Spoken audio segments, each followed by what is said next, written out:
It was supposed to be a special day, the anniversary of the vows we made 10 years ago.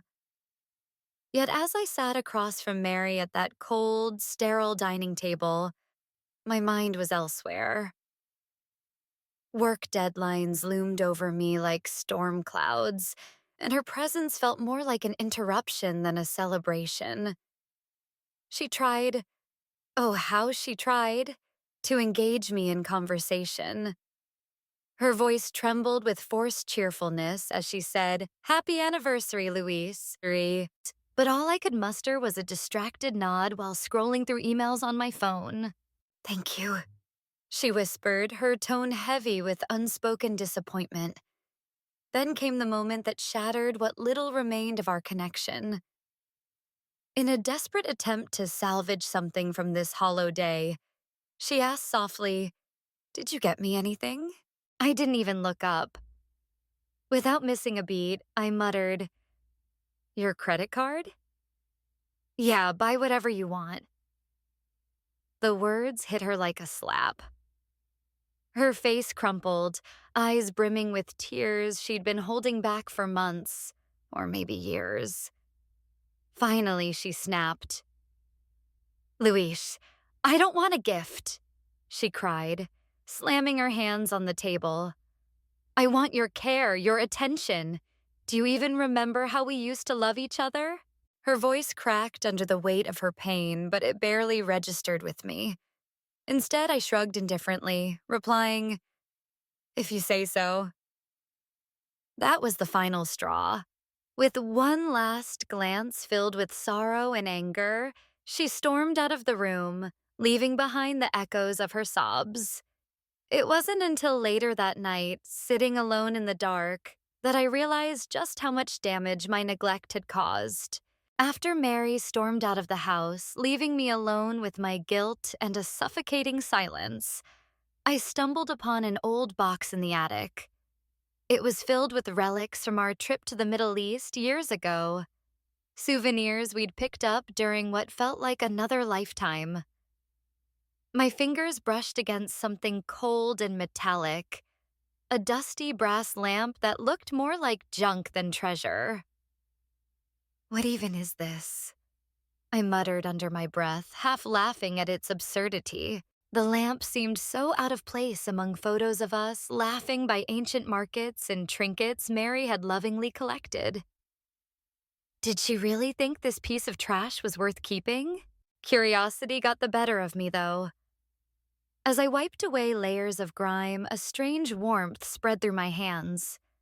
Before I could react, the room began to tremble violently, as if the earth itself were angry.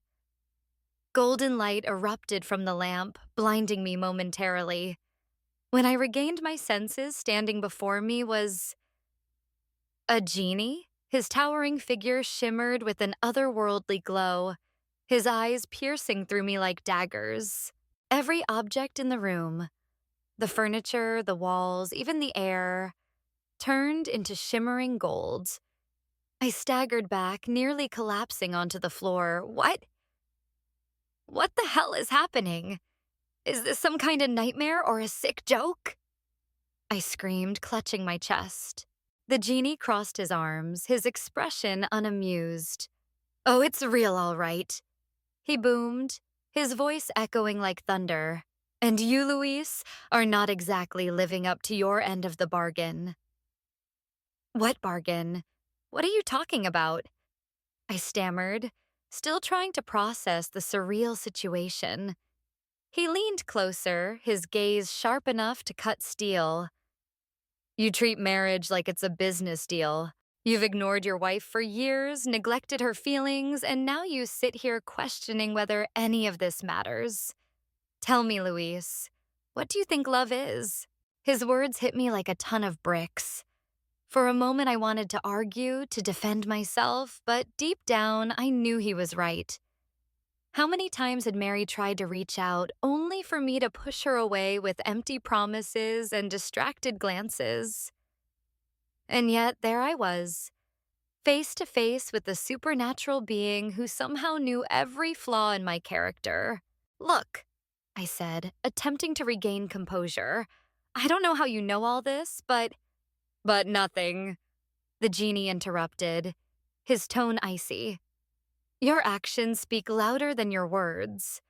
Do you have any idea how much pain you've caused her? Or do you just assume she'll always be there, no matter how poorly you treat her? He paused, letting his question hang heavy in the air. Then, with a flick of his wrist, the golden hue faded and the room returned to normal. But the weight of his presence remained. So, what now? I asked, my voice barely above a whisper. The genie smirked. Now you get 3 wishes. Use them wisely, or don't. Either way, you're running out of time to fix things with Mary. The moment I made my first wish, to relive the magic of our honeymoon in Paris, I felt the world shift beneath my feet. 1 second, I was standing in the dusty attic with the genie's mocking grin lingering in the air. The next, I found myself surrounded by the enchanting streets of Paris. The Eiffel Tower loomed majestically against a soft twilight sky, and the aroma of freshly baked croissants mingled with the scent of blooming flowers. It was surreal, like stepping into a dream I hadn't visited in years. And then I saw her, Mary. She stood across the cobblestone street, radiant in a crimson dress that hugged her figure perfectly. Her laughter echoed through the evening as she chatted animatedly with a group of strangers. For a fleeting moment, I forgot why I was even there. All I could think about was how breathtakingly beautiful she looked. This is it, I whispered to myself. This is what we've lost. But reality came crashing down when I approached her. Mary, I called out, my voice trembling with excitement. She turned toward me, her expression blank. Do I know you? She asked hesitantly, tilting her head slightly. My heart sank. She didn't recognize me. Not the man who had held her hand under the stars, not the man who had promised her forever. Before I could process this gut-wrenching revelation, another man stepped forward. A suave, well-dressed Frenchman who draped his arm casually around Mary's shoulders. Is everything all right, darling? He asked, his tone dripping with charm. Mary smiled warmly at him, completely ignoring me. That's when something inside me snapped. She belongs to me, I shouted, lunging toward them. Chaos erupted instantly. A pair of burly security guards appeared out of nowhere, grabbing me before I could reach her. Get off me! I roared, thrashing wildly in their grip. Mary watched the scene unfold with a mix of confusion and alarm. Who is this man? She asked, her voice tinged with fear. The Frenchman sneered. Some lunatic, clearly. As they dragged me away, I caught one last glimpse of Mary's face. Her bewilderment, her unease, and worst of all, her indifference. In that moment, I realized the painful truth. No amount of force or desperation could make someone love me if I hadn't earned their affection. Love wasn't something you could demand. It had to be nurtured, cherished, and fought for with sincerity. By the time the genie whisked me back to the present, I was emotionally drained. He smirked, clearly amused by my failure. Well, was that the spark you were looking for? He taunted. I clenched my fists, unable to respond. The memory of Mary's cold stare haunted me, a stark reminder of how far I had let things fall apart.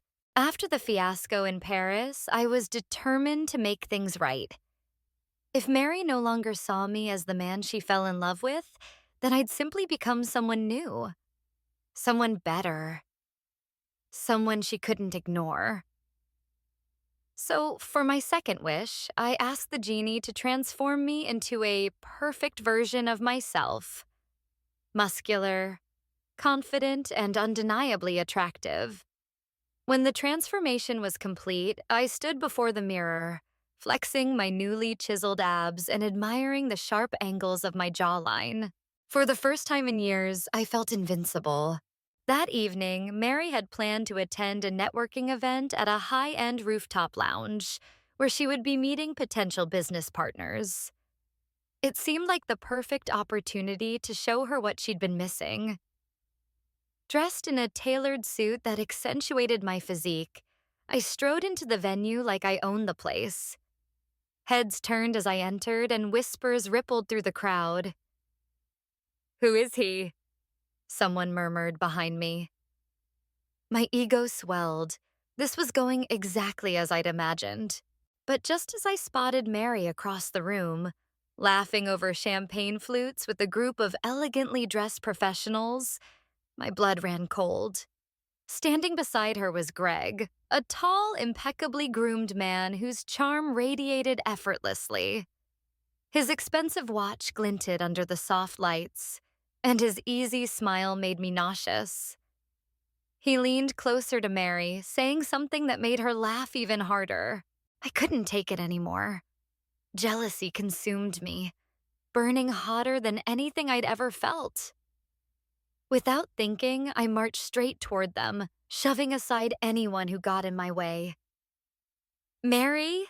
I called out, my voice cutting through the hum of conversation.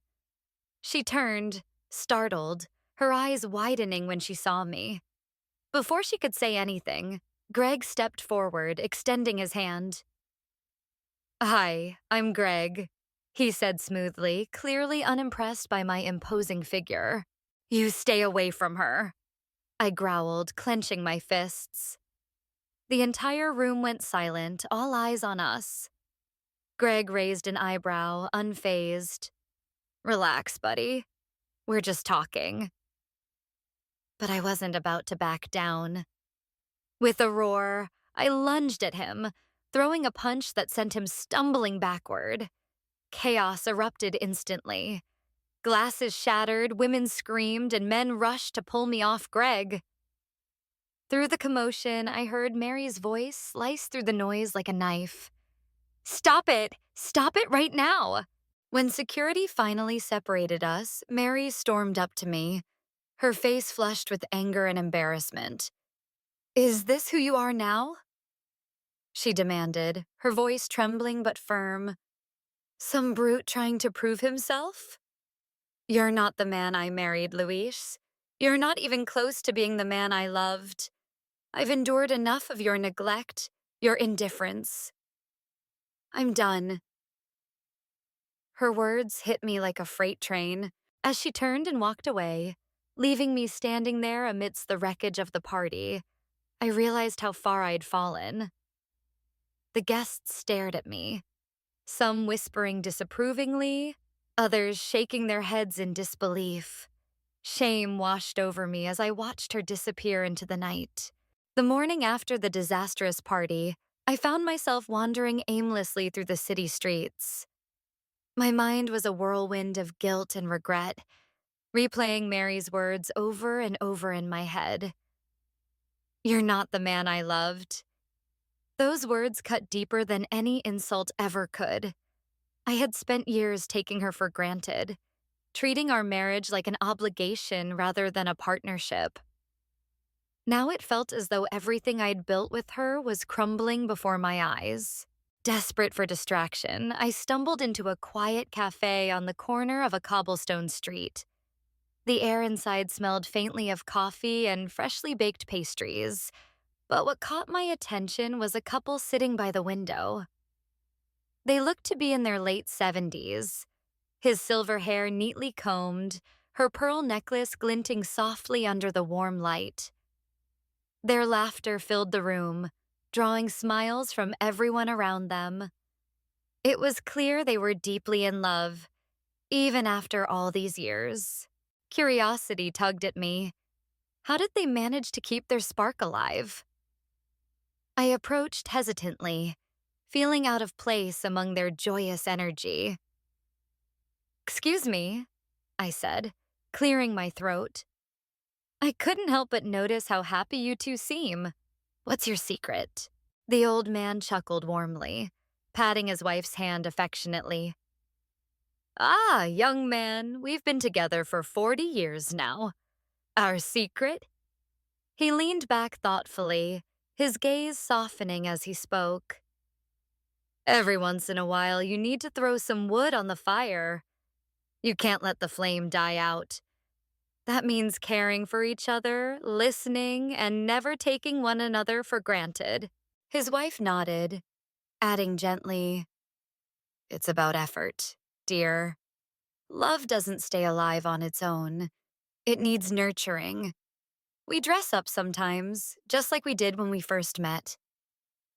We reminisce about our adventures, celebrate small victories, and remind ourselves why we fell in love in the first place. Her words struck a chord deep within me. 40 years. They had weathered decades of challenges, yet here they were, still holding hands across the table, still laughing as if every day was new. Meanwhile, I hadn't so much as complimented Mary in 10 years. Not once. No kind words, no encouragement, no reminders of how much she meant to me. I sank into the chair beside me, overwhelmed by shame. The weight of my neglect pressed down on my chest. I thought back to all the times Mary had tried to connect with me, to share her dreams, her frustrations, her hopes, and I had dismissed her with vague nods or distracted grunts. I had stopped seeing her as a partner and started seeing her as furniture. Something always there, something unchanging. But people aren't furniture, and love isn't static. It requires work, effort, sacrifice. For the first time, I understood that the distance between Mary and me wasn't because she had changed. It was because I had stopped trying, stopped adding wood to the fire. As tears welled up in my eyes, I turned to the elderly couple. Thank you, I whispered hoarsely. You've given me a lot to think about. They exchanged knowing glances, their expressions both compassionate and wise. Walking out of the cafe, I resolved to change, to fight for what I had almost lost. But would it be enough? Could I undo the damage I'd caused? These questions haunted me as I made my way home, clutching onto the fragile hope that maybe, just maybe, I could win Mary back. After the encounter with the elderly couple, I returned home burdened by a mix of clarity and despair. For the first time in years, I understood the depth of my failures as a husband. But understanding wasn't enough. Not for Mary, not for us. The weight of my mistakes pressed down on me like an invisible force, suffocating any hope that remained. That's when it hit me. No amount of magic could fix what I had broken. The genie's presence, his gifts, his power, they were mere distractions from the real work that needed to be done. If I wanted to save my marriage, it had to come from me. Summoning every ounce of resolve, I called out to the genie once more. I'm ready, I said, my voice trembling but firm. When he appeared in a swirl of golden smoke, his expression was unreadable, neither amused nor angry, just expectant. For your final wish, I began, taking a deep breath. I want you to disappear forever. The room fell silent. Even the air seemed to freeze around us. The genie raised an eyebrow, clearly surprised. You're wasting your last wish on this? He asked skeptically. Why would you send me away when I could give you anything else? Another transformation? Wealth? Power? No, I replied, shaking my head. None of those things matter if I can't fix things myself. Magic won't mend my relationship. It never will. All it does is delay the inevitable. For a moment, the genie studied me intently as though weighing my sincerity. Then with a sigh, he nodded. Very well, he said gravely. But know this. I'm giving you one last chance. Fix your mistakes, Luis, or you'll lose everything. And trust me, there are no second chances after today. His words hung heavy in the air, a chilling reminder of the stakes. Before I could respond, the genie vanished in a flash of light, leaving behind only silence. The absence of his presence felt strange, almost unsettling. It was as if the universe itself had shifted, forcing me to confront the harsh reality of my situation.